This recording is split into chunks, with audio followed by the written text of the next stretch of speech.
কেমন আছেন সবাই? আশা করি ভালো আছেন। আহ, আমি মোটামুটি মানুষের সাথে কথা বলা পছন্দ করি।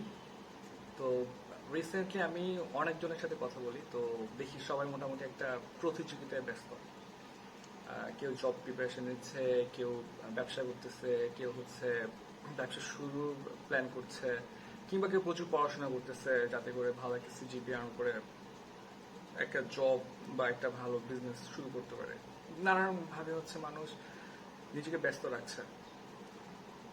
তো তাদের এই ব্যস্ততা দেখে ভাবলাম যে মানুষ এই ব্যস্ততার একটা কোর একটা লক্ষ্য হচ্ছে টাকা কামাবে। তাদের হচ্ছে অনেক বেশি অর্থ প্রয়োজন, অনেক বেশি না হোক মিনিমাম তো অর্থ তো প্রয়োজন। তো সকাল থেকে রাত পর্যন্ত মানুষের মোটামুটি সব কাজের একটা প্রাইমারি কনসার্ন থাকি হচ্ছে আমি টাকা কামাবো। কিন্তু তাদের মধ্যে দেখি যে অর্থনীতি নিয়ে বা অর্থ কিভাবে কাজ করে এটা নিয়ে খুব একটা ধারণা নাই। এই ব্যাপারটা নিয়ে আমি একটু মানে একটু অবাক হই। লাইক হচ্ছে আমরা যেটাই করি না কেন আমাদের কিন্তু মানে 90% কাজেরই একটা কমন ফ্যাক্টর থাকে হচ্ছে মানি। তো যেহেতু এই অর্থনীতি কিংবা অর্থ নিয়ে মানুষের মধ্যে খুব একটা বেশি ধারণা নাই, তো আমি ভাবলাম যে যদি আমি বেশি ট্যালেন্ট এমন না, বাট কিছু পড়াশোনা করি, তো ওইখান থেকে সহজ ভাষায় মানুষের কিভাবে অর্থ কিংবা অর্থনীতি সম্পর্কে অর্থনীতি খুব কিছু টার্ম সম্পর্কে সহজে ধারণা দেওয়া যায় সেই নিয়ে কিছু কাজ করার ইচ্ছা আছে।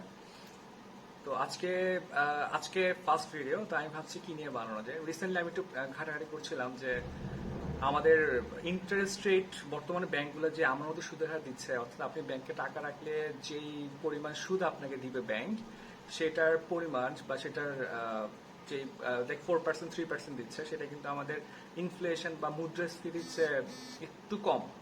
লাইক মুদ্রাস্ফীতি সম্ভবত এখন গত মাসে 5.5 ছিল। আর কয়েকটা ব্যাংকে দেখলাম আমি 3 to 1% 1 সামথিং বা 2 3 4.5%-এর মতো ইন্টারেস্ট রেট দিচ্ছে।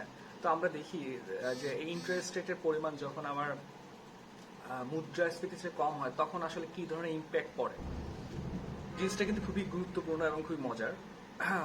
মজার এই সেন্সে যে এটা অনেক বড় একটা কনসিকুয়েন্স ক্রিয়েট করে, কিন্তু ব্যাপারটা মোটেও মজার না, ব্যাপারটা হচ্ছে অনেকটা দুঃখজনক ব্যাপার। মানে কনসিকুয়েন্স গুলো খুব একটা পজিটিভ না আর কি।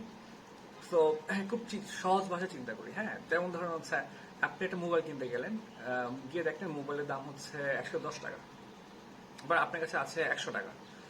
তো আপনি ভাবলেন যে আচ্ছা 10 টাকা কোথায় পাবো, ঠিক আছে 10 টাকা ধার পাচ্ছি না, আমি ব্যাংকে 100 টাকা রাখি, ব্যাংকের 10% আমাকে হচ্ছে ইন্টারেস্ট দিচ্ছে, আমি বছর শেষে 110 টাকা পেলে সে 110 টাকা দিয়ে মোবাইলটা কিনবো। তো সেই হিসাব করে হচ্ছে আপনি ব্যাংকে টাকা রাখলেন 100 টাকা, ব্যাংক হচ্ছে 1 বছর পর আপনি 110 টাকা দিল। কিন্তু আপনি আবার যখন মোবাইলটা কিনতে গেলেন দেখলেন হচ্ছে মোবাইলের দাম 115 টাকা হয়ে গেছে। তো মানে ব্যাপারটা তো আপনি তো খুব স্যাড যে কি ব্যাপার মোবাইলের দাম বেড়ে গেলে কেন। তো এই যে এই ব্যাপারটা আসলে মানে রিয়েল লাইফে হয়, এই ব্যাপারটা এখন মানে বেশি হবে যেহেতু হচ্ছে কি কেন বেশি হবে সেটা একটু পরে আসি। তো আপনি তো নিশ্চয়ই এটা ভালো ফিল হবে না যে আপনি 1 বছর ওয়েট করলেন একটা মোবাইল কেনার জন্য, মোবাইলটা আপনি কিনতে পারছেন না, দাম বেড়ে গেছে। তো এই দাম বেড়ে যাওয়া কিংবা হচ্ছে আমরা দেখি যে কোনো একটা পণ্য যখন আমি আগে 50 টাকা দিয়ে কিনতাম, এখন আমি ওই পণ্যটা 50 টাকা দিয়ে কিনতে পারছি না, হয়তো তার 80% কিনতে পারছি। বা আপনি 1 কেজি চিনি কিনতেন হচ্ছে ধরেন 100 টাকা দিয়ে, এখন আপনি 100 টাকা দিয়ে 900 বা 800 গ্রাম চিনি কিনছেন। তার মানে পণ্যের যে মূল্যটা সেটা অনেক বেড়ে যাচ্ছে এবং অর্থের ক্রয় মূল্যটা কমে যাচ্ছে। অর্থ আগে সমপরিমাণ অর্থ দিয়ে যা কিনতেন এখন তা কিনতে পারছেন না, এটা হচ্ছে মুদ্রাস্ফীতি। মুদ্রাস্ফীতির টার্মটা আসলে খুব গুরুত্বপূর্ণ। আমাদের হচ্ছে প্রায় সময় আমরা দেখি যে বিদ্যুতের দাম বাড়ছে কিংবা পণ্যের দাম বাড়ছে, তখন অনেক কঠিন কঠিন ইকোনমিক্সের টার্ম নিয়ে কথা বলে টকশো হয়, আমরা আমাদের মাথার উপর দিয়ে যায়। এটা আসলে খুবই দুঃখজনক, কারণ এগুলো আমাদের কিনে কথা হচ্ছে, তো আমাদের বুঝতে হবে যে এই টার্মগুলা, ইকোনমিক্যাল টার্মগুলা। তো মুদ্রাস্ফীতি নিয়ে আমি আমি হয়তো পরে আরেকটা ভিডিও করব। আজকে আমরা থাকি মুদ্রাস্ফীতি এবং ইন্টারেস্ট রেট একটা কোরিলেশন নিয়ে। যদিও এই ভিডিওটা একটু কঠিন হবে, কারণ হচ্ছে যারা একদমই জানে না তাদের জন্য আমি বানানোর ট্রাই করছি অনেক সহজ ভাষায়। তবে আগে হয়তো মুদ্রাস্ফীতি বা ইন্টারেস্ট রেট নিয়ে কথা বলা দরকার ছিল, কিন্তু আজকে আমার এটা নিয়ে কথা বলতে ইচ্ছা হচ্ছে। যাই হোক, তো ধরেন আপনি হচ্ছেন আপনার আপনার মোটামুটি 100 টাকা আছে সারা জীবনের সঞ্চয়, আপনি ব্যাংকে রাখলেন। তো ব্যাংক হচ্ছে আপনাকে প্রতি বছর 110 টাকা দিচ্ছে, মানে হচ্ছে সুদ আসল সহ। তো আপনি সুদটা তুলে ফেলেন 10 টাকা দিয়ে, 10 টাকা দিয়ে আপনি 3 টাকা দিয়ে বাসা ভাড়া দিচ্ছেন, 3 টাকা দিয়ে ছেলে মেয়েকে পড়াচ্ছেন, বা 2 টাকা দিয়ে খাচ্ছেন। এইভাবে হচ্ছে আপনি 10 টাকা দিয়ে আপনি লিড করছেন, লাইফটা লিড করছেন। এরপর দেখা গেল হচ্ছে ইন্টারেস্ট রেট 10 টাকা হইলো, কিন্তু ইনফ্লেশনটা হচ্ছে এত বেড়ে গেছে যে ওই 10%-এর চেয়ে বেশি বেড়ে গেছে। অর্থাৎ হচ্ছে আপনার আসলে ওই আগের 10 টাকা দিয়ে 10 টাকার পরিমাণটা বর্তমানে 12 টাকার পরিমাণের সমান হয়ে গেছে। অর্থাৎ আপনার 2 টাকা লসে আছে। তো দেখা যাচ্ছে যে আপনি আর 10 টাকা দিয়ে ঠিক মতো আগের মতো কাজগুলো করতে পারছেন না, আপনাকে আর 2 টাকা বেশি প্রোভাইড করতে হচ্ছে। তো যখন আপনার ইনফ্লেশন রেটের পরিমাণটা ইন্টারেস্ট রেটের চেয়ে বেড়ে যায়, তখন যেই মানুষগুলো ব্যাংকে বেশিরভাগ যারা ব্যাংকে টাকা রেখে সেটার উপরে বেস করে লাইফ লিড করে, তাদের জন্য একটু কষ্টকর হয়ে যায়। আর এই সংখ্যাটা কিন্তু হয়তো আপনি করেন না বা অনেকেই করে না, কিন্তু এই সংখ্যাটা কিন্তু কম না আমাদের দেশের মতো একটা আমাদের দেশের ইকোনমিক্যাল স্ট্যাটাসের একটা কান্ট্রিতে, কিংবা এটা সব দেশেই মোটামুটি একটা কমন কনসার্ন যে একটা সময় আমরা ইনভেস্ট করতে ভয় পাই বা পারি না, সেক্ষেত্রে হচ্ছে ব্যাংকে টাকা রেখে দিই, সেটার উপর বেস করে আমরা চলছি, এই টাইপ আর কি। যাই হোক, এটা থেকে একটা ওয়ান কাইন্ড অফ কনসিকুয়েন্স যে মানুষগুলো হচ্ছে ইন্টারেস্ট রেটের উপর ডিপেন্ডেন্ট, তারা হচ্ছে অনেক বেশি মাত্রায় সমস্যার সম্মুখীন হয়। কিন্তু এটা লং টার্ম একটা কনসিকুয়েন্স ইকোনমির উপর আছে। যেমন ধরেন আপনি হচ্ছেন, আমরা আগের উদাহরণে ফিরে যাচ্ছে, আপনি মোবাইলটা কিনতে পারলেন না 110 টাকা পাওয়ার পরেও, এবং আপনি দেখলেন যে 110 টাকাতে আসলে আপনি তেমন কিছু করতে পারছেন না। মানে আগে 100 টাকা দিয়ে যা করতে পারছেন এখনো সেম। মানে আপনি দেখেন যে আপনি এখন 110 টাকা দিয়ে মোবাইলটা কিনতে পারছেন না, তখন 100 টাকা দিয়ে মোবাইলটা কিনতে পারছেন না, তখন আপনি ভাবলেন যে আর 110 টাকা 100 টাকা পার্থক্য নাই। সো আপনি আর ব্যাংকিং সিস্টেমের উপর খুব একটা ধরেন ভরসা পাচ্ছেন না, বা আপনি ভালো লাগতেছে না, বা আপনি টাকা জমাবেন না। তো আপনি বা জমাবেন, আপনি ব্যাংকে রাখবেন না, কারণ ব্যাংকে একটু হ্যাসেল না, ব্যাংকে যাওয়া লাগবে, আপনার হচ্ছে ফর্ম ফিল আপ করা লাগবে। তো আপনি একটা ব্যাংকে টাকা জমানো শুরু করলেন। এখন এই ব্যাংক, মাটির ব্যাংকে কিংবা ঘরে টাকা জমানোর একটা নেগেটিভ ইম্প্যাক্ট কিন্তু আমাদের ইকোনমিতে পড়ে। তো সেটা একটু ছোট পরিসরে বলি। যেমন ধরেন আপনি 100 টাকা ব্যাংকে না রেখে, আপনার যে টাকা দিয়ে তো কিছু হচ্ছে না, ব্যাংকে রাখলে কিছু হচ্ছে না, আমার কাছে রাখলে কিছু হচ্ছে না, আমি বাসায় রেখে দিই। আপনি বাসায় রাখলেন, এবার হচ্ছে আপনাকে দেখা দিই 10 জন 50 জন 1 লাখ মানুষ বাসায় রাখলো। তো ব্যাংকের, যেহেতু ব্যাংকে টাকা রাখছে না, ব্যাংকের টাকার পরিমাণ কমে গেল। এবার ব্যাংক থেকে একটা লোক 10 লাখ টাকা লোন নিয়ে একটা বিজনেস শুরু করবে। তো সে গিয়ে দেখলো ব্যাংক বেশি, ওর থেকে ইন্টারেস্ট বেশি খুঁজতেছে, কারণ ব্যাংকের কাছে টাকা নাই এবং সব মানুষ লোন আনতে যাচ্ছে। তো স্বাভাবিকভাবে ব্যাংক হচ্ছে, আমরা জানি যে যেহেতু ডিমান্ড এবং সাপ্লাইয়ের মধ্যে তারতম্য আছে, ইন্টারেস্টটা বাড়ায় দিবে।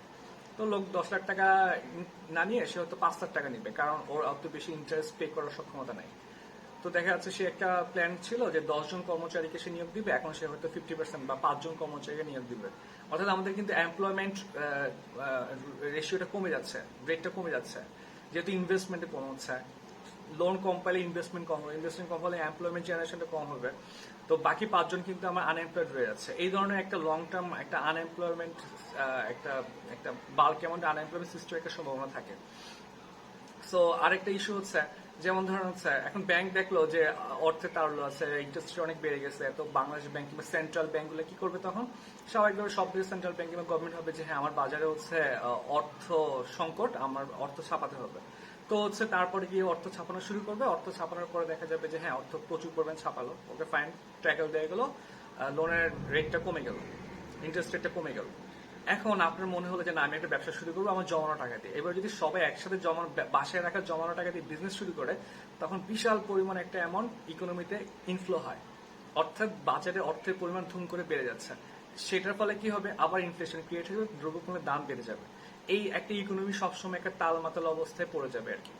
হ্যাঁ, তো আরো অনেক কিছু কনসিকুয়েন্স হয়, বাট এই দুটা কনসিকুয়েন্স খুবই গুরুত্বপূর্ণ। সেজন্য দেখা যায় যে ইন্টারেস্ট রেটে কখনোই, মানে মূলধনী ইন্টারেস্ট রেট, আমরা জানি ইন্টারেস্ট রেট কিন্তু দুই ধরনের হয়। একটা হচ্ছে আপনি যদি ব্যাংক থেকে লোন নেন, আপনার ব্যাংকে ইন্টারেস্ট দিতে হবে। আর একটা যদি আপনি ব্যাংকে মূলধন রাখেন কিংবা হচ্ছে আপনি ব্যাংকে টাকা জমা রাখেন, ব্যাংক আপনাকে কি ইন্টারেস্ট দিচ্ছে।